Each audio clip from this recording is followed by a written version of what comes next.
어리석도다 갈라디아 사람들아, 예수 그리스도께서 십자가에 못 박힌 것이 너희 눈앞에 밝히 보이거늘 누가 너희를 꾀더냐. 내가 너희에게서 다만 이것을 알려 하노니 너희가 성령을 받은 것이 율법의 행위로냐 혹은 듣고 믿음으로냐. 너희가 이같이 어리석으냐. 성령으로 시작했다가 이렇게 육체로 마치겠느냐. 너희가 이같이 많은 괴로움을 헛되이 받았느냐. 과연 헛되냐. 너희에게 성령을 주시고 너희 가운데에서 성령을 행하시는 이의 일이 율법의 행위에서냐 혹은 듣고 믿음에서냐. 갈라디아서 3장 1절부터 5절까지의 말씀을 가지고 성령으로 시작했다가 육체로 마치겠느냐라는 제목으로 하나님의 말씀을 함께 상고합니다. 오늘 본문을 통해서 사도 바울은 갈라디아서의 큰 두 번째 주제를 이야기하고 있습니다. 지난 시간까지는 첫 번째 큰 주제였습니다. 첫 번째 그 주제의 내용은 1장, 2장이었는데요. 복음의 정당성을 확보하기 위하여 자서전적으로 자신의 사도권을 변호했던 것이 갈라디아서 1장, 2장의 내용이었습니다. 이제 두 번째 주제에 해당되는 3장, 4장에 들어가게 되는데요. 여기서 사도 바울은 본격적으로 구원에 관한 칭의의 교리를 매우 상세하게 교리적으로 논쟁합니다. 여러분, 갈라디아서 강해를 들을 때 1장부터 6장까지 큰 그림은 항상 보면서 들으시는 게 좋겠죠. 1, 2장은 복음의 정당성을 확보하기 위한 사도 바울의 자전적 메시지가 강했구나.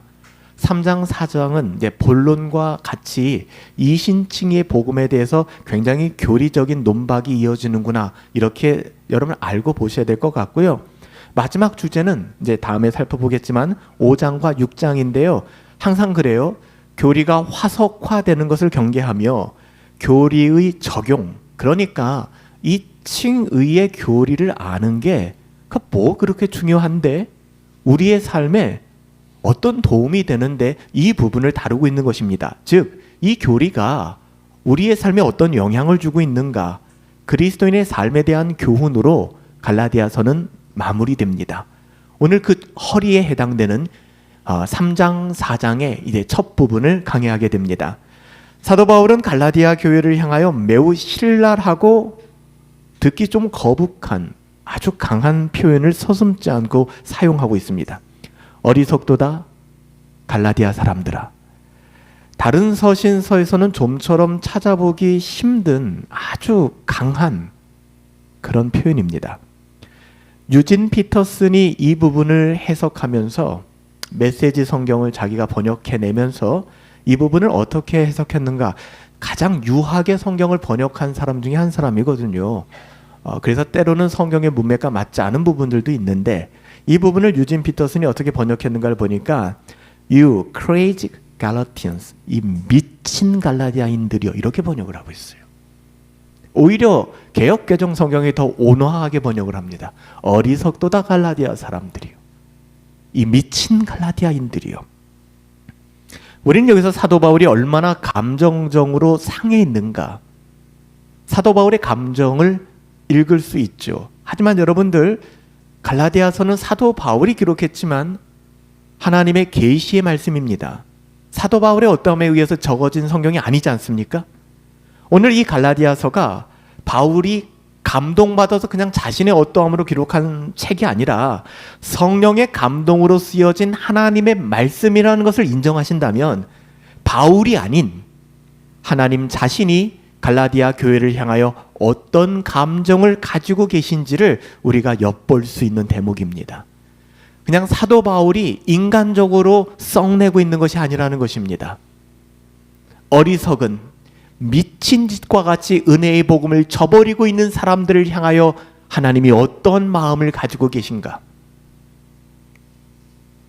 오늘 사도 바울이 구원에 관한 교리를 이야기하며 처음으로 꺼내는 논리가 있습니다.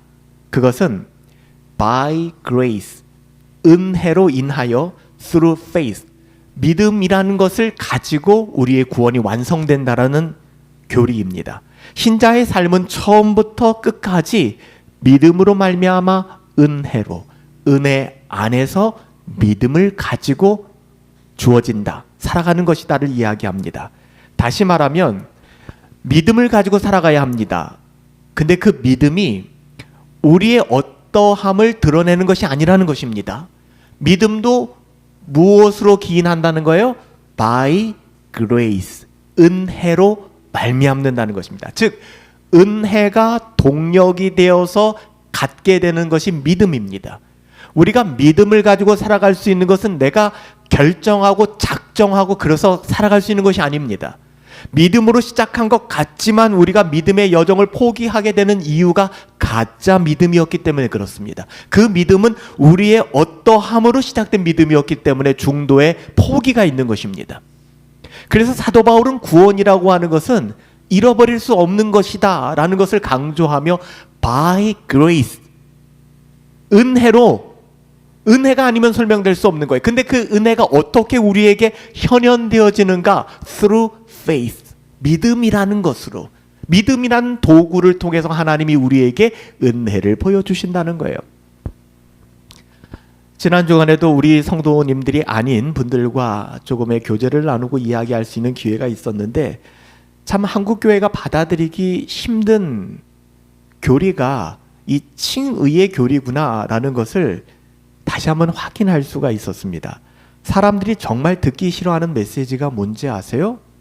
우리의 어떠함이 아니라 오직 예수 그리스도로 말미암아, 이걸 가장 싫어합니다. 아닐 것 같죠? 이 말을 끔찍하게 싫어합니다. 우리들도 다 같이 모여있고 예수님에 대해서 알고 있으니까 이 말에 대해서 논박하시지 않겠지만 제가 지난 시간에도 말씀드렸지만 여러분들의 어떠함이 증명되지 않을 때, 즉 더 나아가서 내가 믿었다라는 의로움조차도 소멸되어질 때 우리는 분노하기 시작하는 거예요. 그럼 우리는 뭐예요? 내가 믿을 필요가 뭐가 있어요? 하나님이 다 하신다면서요? 나 막 살래요. 이게 나오는 것이죠. 우리도 모르는 사이에 은연중에 우리의 어떠함을 가지고 믿음이라는 것조차, 그러니까 믿음이라는 것이 오해가 너무 많아요. 믿음의 출발점은 우리가 아닙니다. 하나님이 택하시고 은혜를 주지 않으셨다면 우리는 믿음이라는 걸 가질 수가 없는 사람들이에요. 나로 말미암는 믿음은 한계가 있습니다. 그래서 사도 바울은 이신칭의의 교리 그리고 칭의의 교리, 구원에 관한 교리를 강하게 주장하면서 꺼내놓는 명제가 by grace through faith, 다시 말하면 믿음으로 말미암아 은혜로, 은혜 안에서 믿음을 가지고, 이것이 복음에 대한 근본적인 명제입니다. 제가 좀 작업을 안 하다가 이번 주간에 제 설교를 다시 한번 좀 듣고 싶어서 지난 갈라디아서 강의를 가지고 쇼츠 영상을 좀 만들어 보았어요. 이 쇼츠 영상을 만들다 보면은 구간을 반복해서 들어서 그걸 좀 정리도 해야 되고 1분 안쪽으로 만들어야 되기 때문에 계속 들어야 되는 작업을 해야 됩니다. 제가 은혜를 받았어요. 한국교회가 칭의의 교리만 바르게 안다고 해도 딴 데 가서 삽질을 하지 않을 텐데, 다른 데 흔들리지 않을 텐데, 그러면서도 그런 생각을 해보았어요. 과연 지난 주일 함께 예배를 드렸던 우리 교회 성도님들은 과연 이 이신칭의의 교리와 내가 지난 한 주간 다시 이 말씀을 되뇌이면서 받았던 그 은혜를 공유하고 있을까? 공감할까? 한 번이라도 다시 들어볼까? 곱씹어 볼까? 그런 인내의 과정도 없고 수고의 과정도 없으면서 우리는 비난하고 지적하고, 가장 우리가 쉽게 지적하는 교회의 신앙은 이거죠. 마음에 와닿지 않는다. 감동이 되지 않는다. 재미가 없다. 이거 해서 뭐 하냐. 이런 내용들이에요. 여러분, 그런 내용에 우리가 공감한다면 공동체의 고백을 하면 안 되는 거 아닐까요? 우리는 하나님의 말씀 때문에 여기 모였다라고 고백을 하는 사람들이잖아요. 하나님의 말씀이 우리들에게 정말 중요합니까? 목사가 새벽 경건회를 올려주지 않으면 여러분들도 새벽에 경건회를 하지 않고 경건 생활을 포기할 정도로 여러분들 나약해져 있다 그러면 항상 그런 거 아니겠어요? 우리의 신앙이 빌어먹는 신앙이 돼서는 안 되지 않겠습니까? 목사의 설교를 듣고 은혜를 받고 목사가 경건의 도구가 되어서 여러분들에게 끼쳐주는 그 은혜만 받아 먹고 산다고 하면 여러분 빌어먹고 사는 사람들이에요. 여러분들은 서자고 저는 진짜 아들입니까? 장자입니까? 아니잖아요. 우리 모두가 하나님을 아버지라고 부를 수 있는 사람들 아닙니까? 그럼 여러분들 목사가 아니라 여러분 스스로 깊은 우물에 그 진리의 물을 길어서 마실 수 있을 정도의 여러분 그것이 여러분 스스로가 여러분 정체성에 대해서 자학하고 있는 거 아닙니까? 그냥 목사님이 시키는 대로 하면 되지. 안 하면 뭐 안 하면 되는 것이고 하는 정도라 그러면 우리의 신앙이 과연 어떤 것일까요? 사도 바울은 복음에 대한 근본적인 명제를 이야기합니다. 사도 바울은 이 논지를 가지고 거짓 가르침에 미혹되어 버린 갈라디아 교회를 다시 설득하며 어리석은 짓을 멈춰라. 미친 짓을 멈춰라. 오늘날로 따지면 세속주의에 물들고 눈 뜨면 내가 뭐 즐기고 살까, 뭐 없으면 안 돼. 이 세상의 모든 문화 속에 매몰되어 살아가는 교회를 바라보며 그 미친 짓을 그만두라는 거예요. 심지어는 그런 말도 있잖아. 결혼은 미친 짓이다. 왜? 살아보니까 너무 힘드니까. 그건 비성경적인 이야기죠. 하지만 세상에 매몰되어 살아가는 것이 세상을 탐하며 살아가는 것이 보암직도 하고 먹음직도 하고 지혜롭기도 할 만큼 탐스럽기도 한 세상의 그 어떠함에 매몰되어 살아가는 것이 그거 미친 짓 아닙니까? 우리 모두가 홍길동이 돼서 미친 짓을 미친 짓이라고 하지 못하는 그런 불편한 관계 속에 살아가고 있지는 않습니까? 불편하니까. 아버지를 아버지라 부르지 못하는 것처럼 그거 아니다라고 얘기하면 불편해지니까. 사도 바울은 그 부분에 대해서 타협하지 않습니다. 이 어리석은 갈라디아 교회야. 이 미친 갈라디아 교회야. 이유는 간단합니다. 은혜의 복음을 저버렸기 때문에. 어리석은 짓을 멈추라는 거예요. 미친 짓을 멈추라는 거예요. 신자의 삶은 처음부터 끝까지 은혜 안에서 믿음으로 되는 것인데 왜 그것을 잃어버리고 사느냐. 은혜가 아닌 너의 어떠함을 증명하며 너의 어떠함을 드러내며 너의 아우라를 풍기며 살아가려 하느냐. 왜 모든 인생의 출발점과 마침점과 모든 해석의 기준이 나의 어떠함이 될 수밖에 없느냐. 그렇게 얘기하는 거예요. 은혜 안에서 믿음으로 되는 것이다. 믿음은 구원받기 위해 처음에만 믿고 나는 예수 믿고 구원받아서 그 다음의 삶은 난 모르겠어. I don't care. 난 관심 없어. I don't know. 난 모르겠어. 똑같은 태도 아니겠습니까? 여러분 믿음이라고 하는 것은 우리가 구원, 믿어서 천국 간다. 그 구원받기 위해서 처음에만 써먹기 위한 도구가 아닙니다. 그게 믿음이 아니에요. 처음부터 끝까지 오직 믿음밖에 없다는 믿음으로 살아가야 합니다. 은혜 아니면 안 되는 것이죠. 우리는 요람에서 무덤까지를 이야기합니다. 이것을 신자들은 오직 믿음에서부터 믿음으로까지 우리의 삶을 설명되어줘야 합니다. 물론 이 믿음은 우리의 공로가 아니잖아요.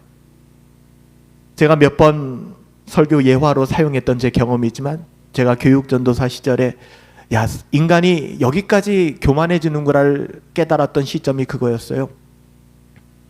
내가 믿었다라는 것. 마지막 임종예배, 임종의 그 순간까지도 인간이 포기할 수 없는 자기의 의로움은 내가 믿었으니까 하나님이 나를 영접해 주시겠죠. 보상해 주시겠죠. 그 뉘앙스에는 뭐가 들어있냐면요. 내가 믿었다는 거예요. 여러분 우리 인생의 마지막에 내가는 없어야 합니다. 나는 아무것도 아니로되 개차반 같은 인생을 살아온 나이지만 하나님의 은혜, 그 은혜로 나를 부르셨다. 나를 부르시는구나. 이 고백이 되어줘야 돼요. 그런데 신앙생활을 참 잘했다는 사람들도 마지막까지 내가 이만큼 했으니, 내가 이렇게 강하게 믿었으니, 나 한 번도 주일 성수 빠진 적 없으니, 나 이렇게 교회 봉사하며 살았으니 하나님이 나를 영화롭게 해주시겠지. 하나님이 말씀하십니다. 이 미친 성도야, 이 어리석은 성도야, 너 그것 붙들고 살았니? 참 한심하구나. 우리가 말하는 믿음이라고 하는 것은 우리 안에서 시작된 것이 아닙니다. 내가 믿은 게 아니에요. 우리가 가진 믿음조차도 하나님의 은혜 아니면 설명될 수 없는, 그래서 오늘 우리가 읽었잖아요. 에베소서 2장 8절. 너희가 그 은혜로 인하여 믿음으로 말미암아 구원을 얻었나니.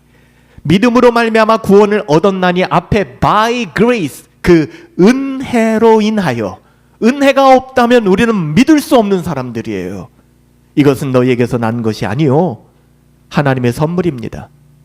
제가 누군가에게 선물을 드렸는데 그 사람이 저한테 목사님 이거 얼마짜리예요? 저도 이거 똑같은 거 목사님 앞에 갚아줄게요. 저를 모욕하는 것이죠. 그 사람을 사랑하기 때문에 그 사람을 위하여 나는 선물을 준비해서 주는 거예요. 제 마음이에요. 그런데 그 사람은 이거 얼마예요? 라고 이야기하는 것이죠. 그리고 나도 당신 생일날 똑같은 그 정도 액수만큼 내가 선물을 줄게요. 지난 내 생일 때 당신이 나한테 2만 원짜리 기프트콘을 줬으니 나도 2만 원짜리 줄게요. 여러분 이게 하나님과 우리와의 관계일까요? 아니라는 것입니다. 여러분 선물입니다. 그냥 주신 거예요. 우리의 공로, 우리의 대가 아무것도 없습니다. 사도 바울은 로마서 4장 4절에서도 믿음이 아니라 일을 하는 자들이 있다는 겁니다. 그러니까 교회 봉사를 하는 것도 신앙생활을 하는 것도 믿음으로 하는 것이 아니라 일로 하는 사람들이 있다는 얘기입니다. 로마서 4장 4절이에요. 믿음이 아니라 일로 하는 자들에게는 은혜가 설 자리가 없다. 은혜가 없는 거예요. 그러니 지멋에 겨워 날뛰다가 지멋에 겨워 뒤로 넘어가는 거예요. 어떨 때 보면은 교회 일 혼자 다 하는 것처럼 하다가 어느 순간 보면은 코 빠지고 교회를 더 힘들게 만드는 것이죠. 왜 그럴까요? 믿음이 아니니까 그래요. 자신의 어떠함. 그래서 사도 바울이 로마서 4장에서도 믿음이 아니라 일을 행하는 자에게는 은혜가 설 자리가 없다. 은혜가 아닌 겁니다. 그러니까 믿음이 아닌 행위를 통하여 구원을 얻으려고 하는 자에게는 은혜 자체가 없는 거예요. 이건 논할 가치가 없다는 것입니다. 오직 은혜로 말미암아 믿음이 구원의 근거가 된다는 것을 사도 바울은 갈라디아서를 통하여 우리에게 증거하는 거예요. 만약에 그런 일이 없어야 하겠지만 만약에 어떤 사람이 믿음으로 시작하였다가 중간에 그 믿음을 포기하였다면 그것은 은혜로 말미암는 믿음이 애시당초 그에게는 없었다는 것을 그가 증명하는 겁니다. 이 굉장히 가슴 아픈 이야기예요. 이건 뭐랑 똑같냐면요, 구원은 잃어버릴 수 없다는 것과 같은 것이고요, 구원 받았다가 구원을 상실할 수 없다는 것과 같은 이야기입니다. 어떤 사람이 믿음으로 시작했어요. 그런데 중간에 그 믿음을 포기하고 완전히 파산한다? 그럴 수 없다는 겁니다. 만약에 그 지경까지 간다 그러면 그 사람은 거듭남의 경험이 없다고 보는 것이 옳다라고 얘기하는 거예요. 그 목사님 너무 심한 얘기 아니에요 라고 말씀한다면 그분은 어떤 교리를 인정하는 거냐면 한번 구원받았다가 우리가 하는 그 어떠함에 따라 구원을 상실할 수도 있다는 것을 동의하는 겁니다. 같은 얘기거든요. 바울은 지금 그것을 논박하고 있는 거예요. 이게 구원에 관한 교리입니다.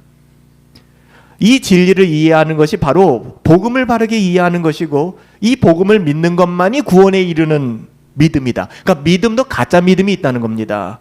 Saving faith, 구원에 이르는 믿음이 있고 그렇지 않은 믿음이 있다는 거예요. 철로 역정에서 무지가 가졌던 믿음이 구원에 이르지 못하는 믿음이죠.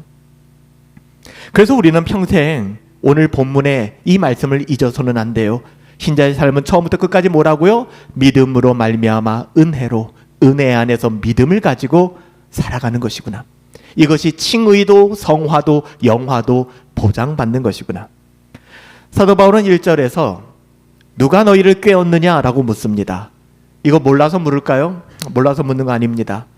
또한 여기서 어떤 사람들이 도대체 너를 꾀었냐라고 얘기하잖아요. 의도적으로 단수형, 누가라는 의문 대명사를 사용하고 있습니다. 단수형입니다. 이는 결정적으로 갈라디아 교회를 미혹한 존재가 수많은 사람들이죠. 율법주의지, 유대주의자들 수많은 사람들이 갈라디아 교회를 유혹했지만 결국에 한 존재로 귀결된다는 것입니다. 그것은 거짓의 아비 사탄이라는 이야기입니다. 여러분들이 갖가지 여러 가지 스펙트럼에 세속주의에 매몰되고 잘못된 신앙에 빠진다. 너 누구한테서 그런 걸 배웠니? 너 어디서 영향을 받았니? 라고 얘기할 수도 있겠지만 근본적으로는 하나라는 것입니다. 공중의 권세 잡은 자요, 단수형 루시퍼 사탄입니다. 그 사탄이 부리는 귀신들, 악한 영들에 미혹당하여 우리가, 그래서 우리의 씨름은 혈과 육, 보이는 것에 대한 것이 아니요 정사, 권세, 이 어둠의 세상의 주관자, 하늘에 있는 모든 악한 영들에 대한 것이다 라고 사도 바울은 증언했잖아요.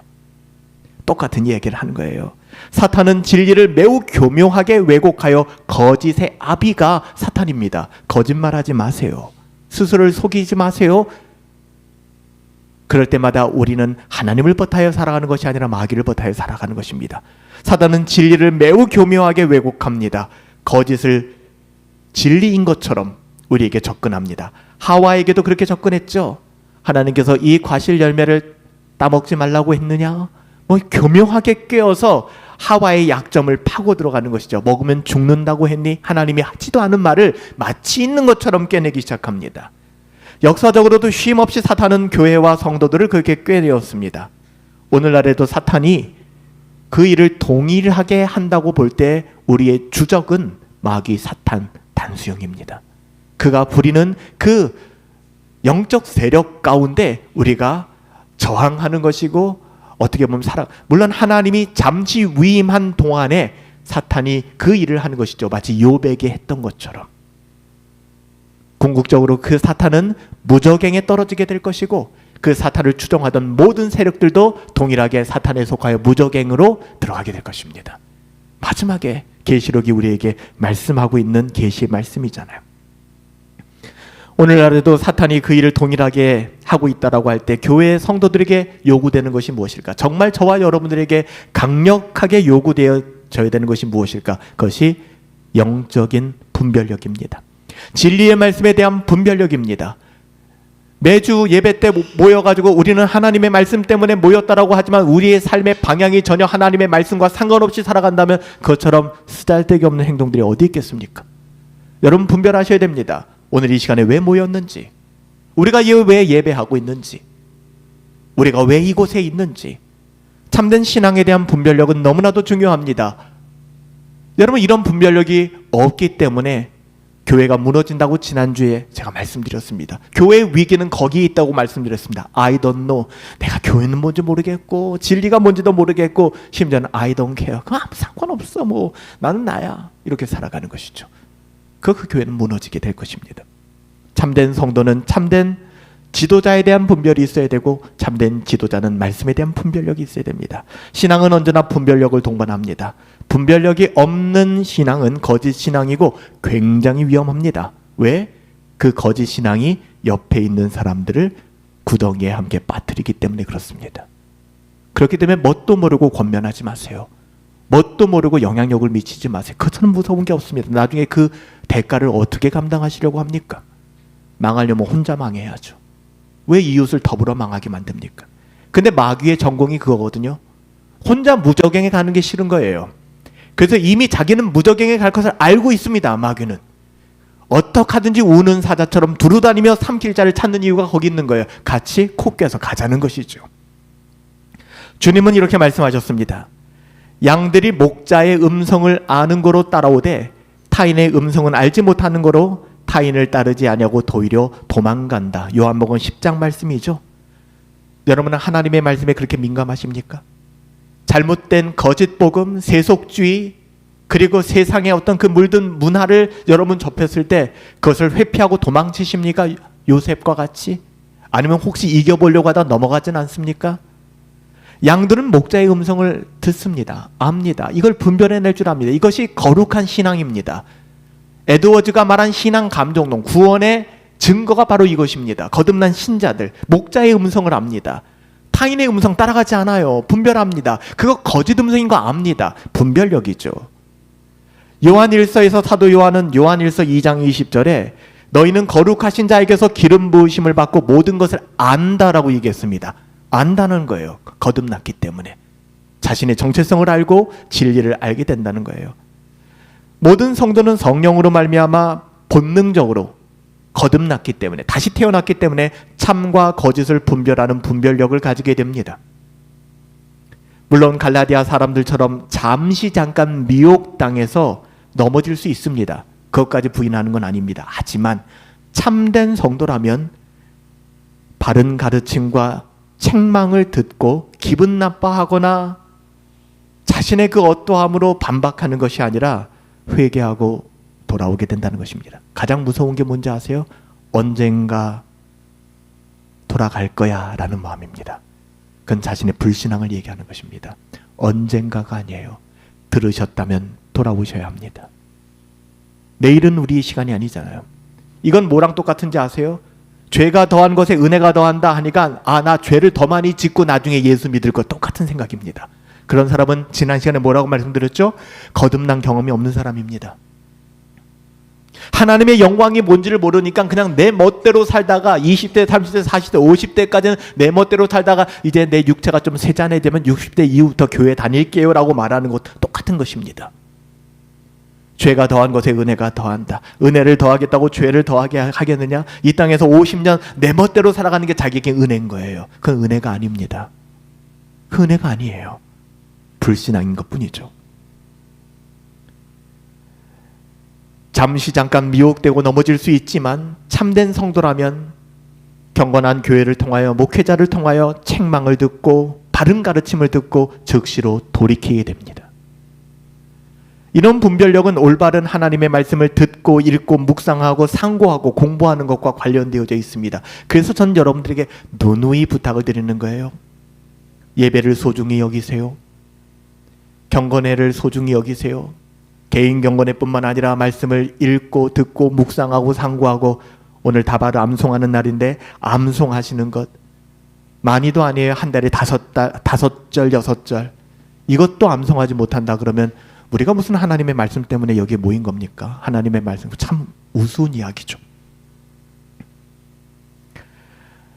이 부분에서 사도 바울은 자신이 처음에 갈라디아 교회에 전했던 복음, 그들이 믿었던 복음의 내용을 다시 언급합니다. 그 핵심은 무엇입니까? 예수 그리스도께서 십자가에 못 박히셨다. 이것이 복음의 핵심이죠. 복음의 핵심은 갈라디아 사람들의 선행이 하나님께 인정되었다는 것이 아닙니다. 와, 너희 썩 괜찮은데 할만한 데가 아닙니다. 예수 그리스도께서 십자가에 못 박히셨다.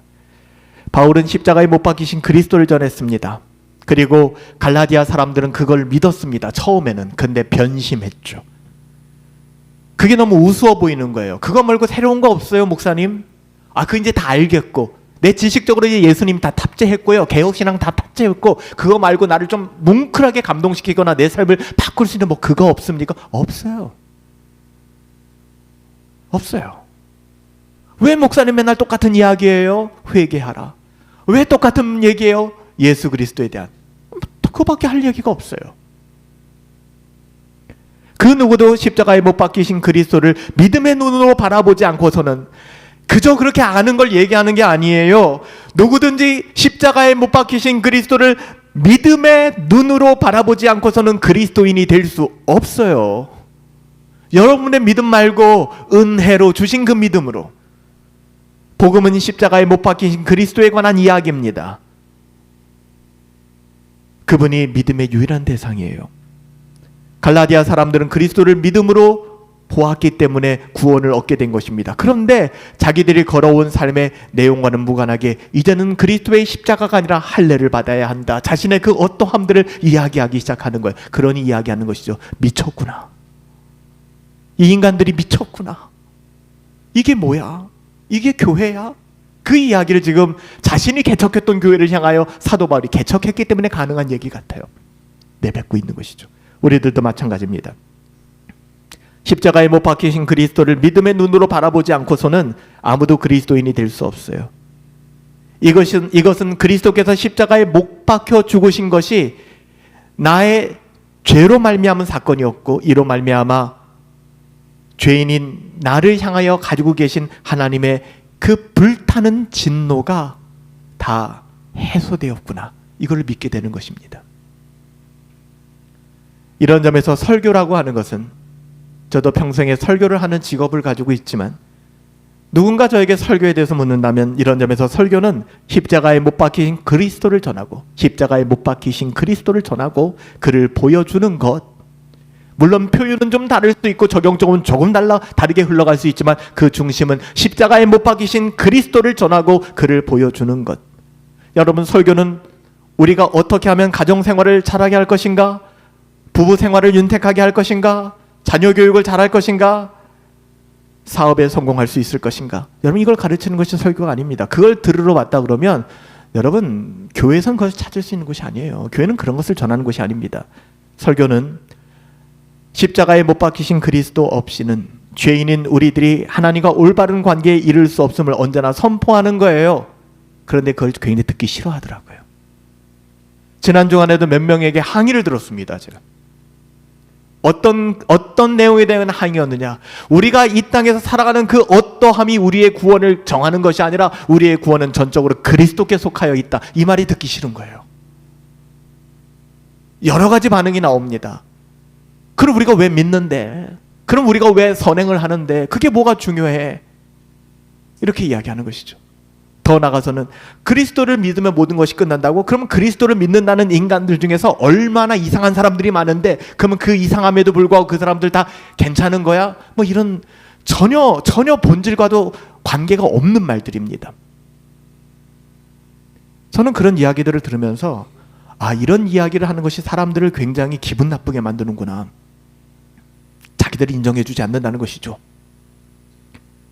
아니, 오직 예수 그리스도 아니면 설명될 수 없다는 말이 그렇게 듣기 싫은가요? 사도 바울은 그것을 설교했습니다. 2000년 전에. 갈라디아 교인들도 믿음의 눈으로 그 그리스도를 바라보았고 그래서 구원받았죠. 하지만 그들은 금세 변심하게 되었고, 사도 바울은 다시 이 갈라디아서를 통해서 그 부분을 정리하고 있는 거예요. 사도 바울은 갈라디아 교회에 이렇게 묻습니다. 2절과 5절에 이렇게 나오죠. 너희가 성령을 받았는데, 성령 받는다는 이야기를 합니다. 너희가 성령을 받았는데 그 성령을 받는 것이 율법의 행위로냐 듣고 믿음으로냐. 즉 성령 받았다라는 표현은 거듭났다는 표현이에요. 구원받았다라는 표현과 같은 것입니다. 너희들이 구원받고 성령 받고 이 모든 것들이 율법의 행위로냐, 즉 너희들의 어떠함 때문이냐 아니면 믿음으로냐를 물어보는 겁니다. 당연히 이 믿음도 by grace through faith예요. 은혜 안에서의 믿음인 것이지 저 믿었습니다, 저는 이걸 믿을 만큼 똑똑해요, 이거 아닙니다. 이 질문 속에 중요한 전제가 담겨져 있습니다. 바울은 그들이 이미 성령 받은 자들, 갈라디아 교회를 얘기하는 것입니다. 곧 거듭난 믿음으로 의롭다함을 받은 자들이라는 사실을 인정하고 있다는 사실입니다. 즉 다시 말하면 갈라디아 교회는 구원받지 못한 사람들이 아니라 구원받은 자들인데 잠깐 미혹당하여 넘어졌구나. 그래서 갈라디아서가 나옵니다. 이 갈라디아서를 통해 갈라디아 교회가 어떻게 되었을까요? 회심하고 돌아오게 되는 것입니다. 이것이 신자의 신자됨입니다. 여전히 바울 너는 떠들어라, 우리는 좀 시간이 지난 다음에 돌아갈게, 이런 것이 아니었다는 것입니다. 그들은 거짓 신앙을 가진 자들입니다. 비록 지금은 잘못된 가르침에 흔들리고 있지만 그들은 분명히 그리스도를 믿어 성령을 받은 사람들, 이건 흔들리지 않습니다. 모든 그리스도인, 그 사람이 그리스도인이라면, 저는 몰라요. 하지만 그가 거듭난 그리스도인이라면 그는 성령 받은 자입니다. 그는 성령 받은 자예요. 성령 없이 그리스도인이 될 수 있을까요? 그럴 수는 없습니다. 그래서 우리와 오순절 교단과 다른 것이 무엇이냐면요, 오순절 교단에서는 예수를 믿고 구원받았음에도 불구하고 성령 받지 못한 자들이 있을 수 있다라고 얘기합니다. 그래서 그들은 모일 때마다 기도하면서 성령 받아라 얘기하고, 성령 받으면 능력이 있어 선교도 하고 전도도 하고 봉사도 한다고 그렇게 가르칩니다. 그건 성령을 받는 것이 아니라 성령의 충만함이라고 설명하는 것이 맞습니다. 성령을 받는다고 하는 것은 이미 예수의 영이 아니고서는 예수를 그리스도라고 고백할 수 있는 사람이 없다라고 성경은 이야기합니다. 정말 우리가 예수님을 나의 구원자로 고백할 수 있다면 그건 우리의 어떠함으로 나온 게 아닙니다. 전적으로 타락한 인간은 그 고백을 할 수 없어요. 성령이 우리에게 임하였기 때문에 가능해지는 것입니다. 성령 받았다는 것이죠. 사도 바울은 그 이야기를 하는 거예요. 성령을 어떤 특별한 2차 체험으로 분리시켜서 가르치는 것이 아닙니다. 그래서 성령 받으면 뭔가 뜨거워져서 열심히 하고, 성령 받지 않으면 그런 게 아니에요. 그래서 오순절 계통의 교회에서는 저 개혁교회들 저 성령 받아야 해, 저렇게 드라이하고 미지근하게 그런 게 어딨어, 좀 방언도 하고 예언도 하고 뜨겁게 열방을 호령하고 이래야 돼. 잘못된 생각이에요. 반대로 그런 열정적인 모습들이 잘못된 건가? 아니에요. 그런 게 참된 신앙을 가진 교회에서 일어나는 일이어야 합니다. 전 그래서 오순절 교회의 그 뜨거움이 왜 개혁교회에서는 없을까?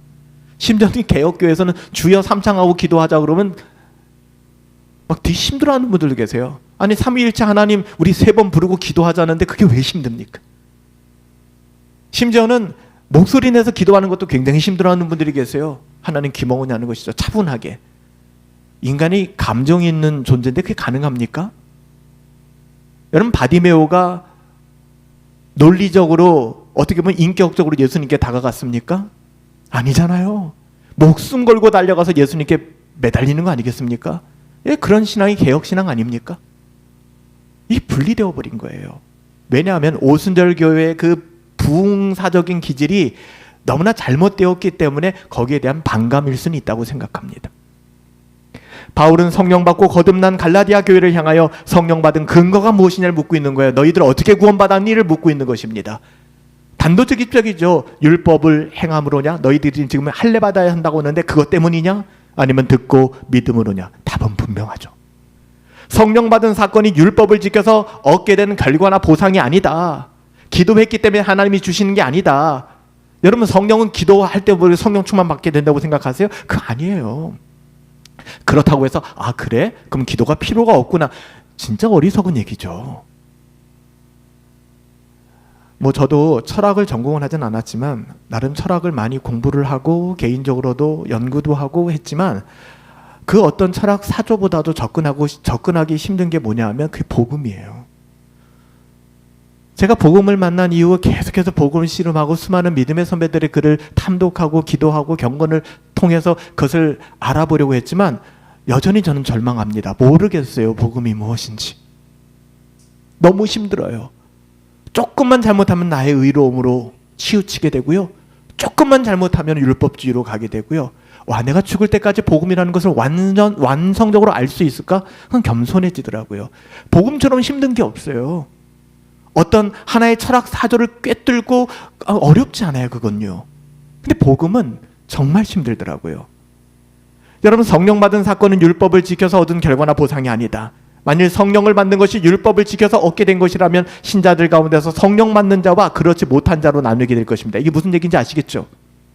다시 말하면 여기 김지웅 성도가 있고 김미리 성도님이 있는데 두 사람 다 거듭난 하나님의 자녀들이에요. 그럼 둘 다 성령 받은 사람들이고 그 안에 성령이 내주하고 계신 분들입니다. 근데 이걸 어떻게 해석하기 시작하냐면요, 둘 다 그리스도인인데 김지웅은 성령 받은 그리스도인, 김미리는 성령 받지 않은 그리스도인. 그러니까 성령 받기 위해서 애쓰세요, 힘쓰세요, 더 많이 기도하세요, 더 많이 선행을 가지세요 라고 얘기하는 거예요. 그런 교회들이 굉장히 많죠. 전혀 성경적이지 않아요. 그래서 제가 쇼츠 영상을 만들면서 이 부분에 지난 주일 이 부분에 대한 제목을 반기독교적이고 반은혜적인 가스라이팅, 그렇게 딱 제목을 담아놨어요. 이 가스라이팅이거든요. 자꾸만 교회를 겁박하고 겁주고 조종하기 위한, 어떻게 보면 그거예요. 와, 그 짧은 영상에 엄청난 싫어요와 저항이 있더라고요. 제가 그걸 보면서 듣기 싫어하는구나. 이런 메시지를 진짜 듣기 싫어하는구나.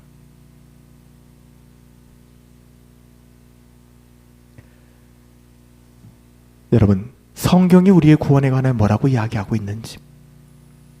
여러분, 가스라이팅 당하시면 안 되잖아요. 종교인들에 의해서. 제가 같이 연구소에 있는 분이 그런 얘기를 하더라고요. 이제 그분은 기독교 교육을 전공하신 분인데 우리 가운데도 성도님들이 저한테 그런 요청을 하시는 분들이 계세요. 아이들 교육을 위해서 좀 목사님 이런 것 좀 가르쳐 주셨으면 좋겠어요. 또 아니면 우리 젊은 부부들을 위해서 또 이런 좀 가르침이 좀 있었으면 좋겠어요. 막 그렇게 이야기를 하세요. 맞는 이야기죠. 가르침이 있어야겠죠. 전 충분히 열심히 가르치고 있다고 생각하고 있는데 그분이 그런 얘기를 하더라고요. 기독교 신앙은 가르침으로 되는 것이 아니라는 거예요. 기독교 신앙은 전수되어지는 것입니다. 전수되어진다는 것은 무엇이냐면요, 그들의 삶과 인격을 겸하여 전수되어지는 거예요. 즉 가정에서 아이들은 주일학교를 통해서 아이들의 신앙이 세워지지 않습니다. 도움은 받죠. 진짜 아이들의 신앙은 엄마 아빠하고의 주중의 삶을 통하여 아이들의 신앙이 세워지는 것입니다. 어리석은 부모들이 주일학교 잘 만나면 아이들 신앙 바뀐다라고 생각해요. 안 그래요. 엄마 아빠들의 삶이에요. 여러분, 우리의 삶을 통하여 그렇게 우리가 신앙을 배워가고 신앙은 전수되어져 가는 것입니다. 지식이 아니에요. 개혁신앙과 표준 문서와 기독교 강요 많이 가르치면 뭐예요? 필요합니다. 그 가르치면 뭐예요? 그걸로 사람 바뀌어요? 저는 확신합니다. 안 바뀌어요. 그걸로 사람 안 바뀌어요. 그걸로 바뀌었다면 우리 교회는 완전히 다른 교회가 됐을 것입니다. 그걸로 사람이 바뀌지 않습니다. 신앙은 치열한 하나님과의 그 관계 속에서 하나님의 은혜 안에서 점차적으로 변화되어져 가는 거예요. 우리가 기대하는 것이 그거 아니겠습니까? 사도 바울은 우리가 말씀을 듣고 믿음으로 반응함으로 말미암아 성령 받았다라고 얘기합니다. 엄밀하게 말하면 우리가 믿을 수 있는 것 자체가 성령의 선행적 역사이기 때문에 믿을 수 있다는 거예요. 우리의 의로움이 완전히 박살나는 것입니다. 그럼에도 우리는 일반적으로 믿음으로 성령 받았다라고 표현을 하죠. 그러니까 여러분, 우리가 헌금한다라고 얘기하잖아요. 드릴 헌자의 세금자잖아요. 돈을 내니까 우리가 헌금이라고 얘기하지만 헌금이라고 쓸 수도 있고요. 근데 성경적으로는 그 헌금이 쓰여지는 목적에 의한다면 그것은 연보입니다. 연보. 그래서 우리가 연보한다는 표현도 쓰는 것이고요. 하지만 헌금으로 하든 연보로 하든 궁극적인 의미는 헌상, 하나님께 올려드리는 것입니다. 그 궁극적 가치는 헌상에 있는 거예요. 그러니까 다시 말하면 여러분들이 우리가 믿음으로 구원받는다, 헌금을 낸다, 우리가 중보기도 한다. 중보는 유일하신 예수님만이 가능한 거지 우리는 중보할 수 없는 사람이라고 얘기했어요. 그럼에도 불구하고 중보기도는 잘못돼서 이런 거 지적하고 다니지 마시고 그거 분별할 줄 알고 그냥 바르게 사용하면 되는 것입니다. 똑같아요. 우리가 믿음으로 성령 받는다라고 얘기합니다. 그런 표현 쓰지 않습니까? 이해력을 돕기 위해서 쓰는 거예요. 왜냐하면 성령의 내주와 사역은 실제로 믿음 후에, 우리가 믿음이라는 인지가 우리에게 일어난 후에 우리에게 인식되기 때문에 그래요. 좀 어렵나요? 우리 인식의 문제예요. 우리가 영원 전부터 구원받았지만 우리가 구원을 인식하는 것은 1993년 몇 월 며칠 제가 회심한 그날 제가 구원받았나요? 아니에요. 하지만 우리가 그렇게 이야기할 수 있는 것은 이 모든 것을 그냥 통틀어서 그렇게 말을 하는 거 아니겠습니까? 그러니까 그것을 우리가 바르게 이해를 하셔야 되는 것이죠. 사도 바울은 그렇게 얘기를 합니다. 성령은 우리의 행위에 대한 보상이 아니다. 그냥 중요한 점이 이거죠. 오직 그리스도를 믿는 그 사람에게 주신 은혜의 선물이다. 그리고 하나님을 알고 성령을 체험하는 유일한 길은 믿음밖에는 없다. 곧 하나님을 신뢰하는 관계 안으로 들어와야 한다는 것입니다. 사도 바울은 더 나아가서 어떻게 성령을 받았느냐 하는 출발점이 문제가 아니라 어떻게 마치느냐도 중요하다고 얘기합니다. 갈라디아 교인들이 처음 믿었을 때 성령을 받음으로 제대로 시작했지만 그러나 그들은 이제 거짓 교사들의 가르침을 따라 율법을 행하고 할례를 받고자 함으로써 성령이 아닌 육체로 마치고자 하는 것입니다. 두려운 마음으로 우리의 신앙을 돌아봐야 하지 않을까요? 여러분의 신앙의 시작은 어떠하셨습니까? 그리고 지금은 어떤가요? 1년을 계획하고 우리 한가족 수양회라든지 야유회를 어떻게 해야 되지? 적지 않은 고민과 기도를 하면서 저는 12년 전 우리 교회가 처음 시작할 때 몇몇 사람들이 모여서 함께 말씀을 나누고 공부하고 아무것도 없었죠. 하지만 그때 가졌던 기쁨과 행복과 감사함, 여기 그분들이 계신데 그것이 여전한가? 나에게도 그것이 여전한가? 그럼 우리가 모일 때마다 뭐 해야 하는가? 우리가 무엇을 위해서 움직여야 하는가? 너무 단순하지만 이런 고민들이 반복되어지더라고요. 하지만 갈라디아 교회 사람들은 이제는 거짓 교사들의 가르침을 따라 그들의 마음이 미혹되어지고 율법을 행하고 할례를 받고자 함으로써 성령이 아닌 육체로서 그들의 신앙을 마치려 하고 있습니다. 너무 안타깝죠. 사도 바울은 빌립보 교회를 향하여 이렇게 말합니다. 너희 안에 착한 일을 시작하신 이가 그리스도 예수의 날까지 이루실 줄 우리가 확신하노라. 이루시는 분, 완성하시는 분, 처음에 그 일을 시작하신 하나님께서 완성해 가실 것이다. 저도 목회의 여정에서 이 믿음이 없다면 목회는 전 불가능하다고 생각합니다. 사람들이 흔들리고 변하고 떠나가고 그 마음이 나뉠 때마다 여러분 절망하지 않겠습니까? 하지만 그 일을 행하시는 여호와, 그 일을 지어 성취하실 여호와 하나님이 행하셨다면 너희 속에 착한 일을 시작하신 이가, 우리 안에 착한 일이 시작되었다면 그 일이 예수 그리스도의 날까지 온전히 이루실 줄 우리가 확신하노라. 사도 바울이 갈라디아 교회를 보며 절망하지 않는 거예요. 하나님이 택하신 자들을 향하여. 그럼에도 불구하고 절망하지 않을 뿐만 아니라 그냥 막연함으로 대하지 않습니다. 3절에 이런 이야기를 쓰는 것이죠. 너희가 이같이 어리석으냐, 너희가 이같이 미쳤느냐, 성령으로 시작했다가 이제 육체로 마치겠느냐, 할 말 다 하는 겁니다. 여기서 육체라는 개념은 할례와 연결되어 있거든요. 할례가 육체에 행하는 것이기 때문에 그렇습니다. 그러나 육체가 의미하는 것은 성령과 구별된 개념으로 온갖 약함과 제약 가운데 있는 인간의 본성을 이야기하는 것입니다. 그것은 자기의 의의를 추구하는 본성이죠. 구원의 근거를 자기 안에서 찾고자 하는 인간의 아주 오래된 그 습성들. 갈라디아 사람들은 잘 시작했다가 이제 율법으로 돌아가려고 하고 있습니다. 그러나 여러분, 그리스도인의 삶은 철저하게 성령으로 시작해서 성령으로 끝나는 것임을 믿으시기 바랍니다. 여기서 성화에 대한 오해가 있죠. 성화. 특별히 우리가 분명하게 할 부분은 성화와 칭의의 부분이에요. 이걸 여러분 정확하게 아셔야 신앙생활이 혼란스럽지가 않습니다. 우리가 3절 말씀을 언뜻 보면 성화에 대한 말씀을 하는 것 같죠? 그러나 성화는 칭의를 따라오는 거예요. 자연스러운 순서입니다. 그러나 성화가 칭의에 따라온다고 해서 칭의는 과거의 사건으로 남는 것은 아닙니다. 칭의를 마치 기독교 입문용으로 사용하면 안 된다는 이야기예요. 그러니까 예수 믿고 난 구원받았고 끝났어. 끝이야. 구원은 담보됐어 이제. 그거 아니라는 거예요, 여러분들. 기초 수준의 복음, 일종의 통과 의례 정도로 칭의의 복음을 오해해서는 안 됩니다. 칭의는 처음부터 끝까지 신자의 삶을 지배하는 구원의 원리입니다. 우리는 언제라도 하나님 앞에서 자기의 의를 가지고 설 수 없는 존재니까 구원받은 후에도 우리는 오직 은혜로 인하여 믿음으로 말미암아, 은혜로 인하여 믿음으로 말미암아 한 번이자 영원히 우리는 예수 그리스도를 믿음으로 그의 의를 전가받은 것입니다. 이 구원의 핵심을 사도 바울이 증거하고 있는 거예요. 오늘 본문을 통해서 몇 가지 교훈을 한번 적용해 봅시다.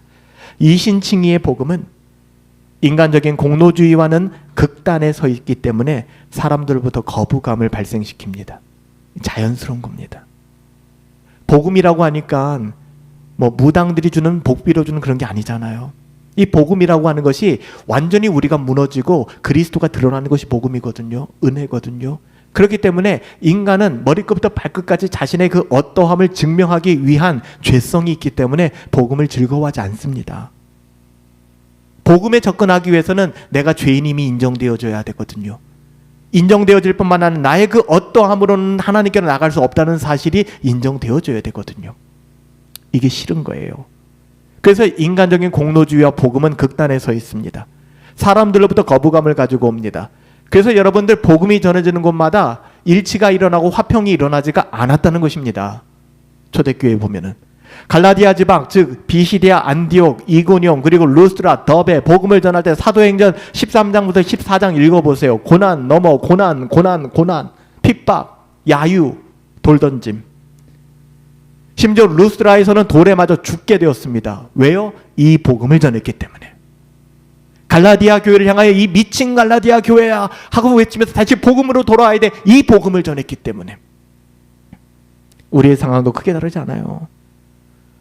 우리는 사람들이 본성적으로 듣기 좋아하는 이야기, 들어서 세상에 유익한 교양의 이야기, 세상에 눌리고 상한 자존심을 회복시키는 이야기, 교회에 와서 그런 이야기 들려주고 싶고 나도 그런 이야기 듣고 싶고 자존심 회복의 메시지. 여러분 이게 복음이라고 생각하십니까? 그러나 성경은 그것을 복음이라고 규정짓지 않습니다. 거짓 복음이라고 얘기합니다. 교회는 세상을 향하여 그런 이야기를 들려주기 위해서 부름받은 곳이 아닙니다. 여러분이 교회입니다. 분당 허브 교회 이 조직을 이야기하는 것이 아니라 여러분들이 성령 받은 교회입니다. 그리스도가 함께 하시는 성령이 전이 되는 교회입니다. 그럼 여러분들은 세상에 어떻게 부르심을 받았나요? 여러분을 통하여 어떤 메시지가 나가나요? 만날 때마다 어떤 대화를 나누고 어떤 영향력이 있으며 복음이 흘러가고 있습니까? 우리의 부르심이 무엇입니까?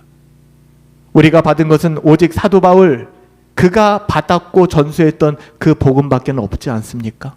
그건 변하지 않잖아요. 비록 우리의 자존심이 무너진다 할지라도 그로 말미암아 하나님 앞에서 의롭다함을 얻을 수 있고 하나님과 올바른 관계 속에 들어갈 수 있다면, 그리고 그로 말미암아 우리가 성령 받아 하나님을 아버지라고 부르고 기도하며 성령의 역사를 체험하게 된다면, 그리고 무엇보다도 지옥이 아니라, 무저갱이 아니라 하나님의 거룩한 나라 천국을 보장받게 된다면 이보다 더 복된 일이 어디 있습니까? 끝이잖아요. 분당 허브교회는 우리는 이것을 위해서 부름받은 거예요. 이걸 위해서 예배하는 것이고, 이걸 위해서 수양회도 가는 것이고, 이걸 위해서 우리가 야유회도 하는 것이고, 이걸 위해서 조모임도 하는 것이고, 이걸 위해서요.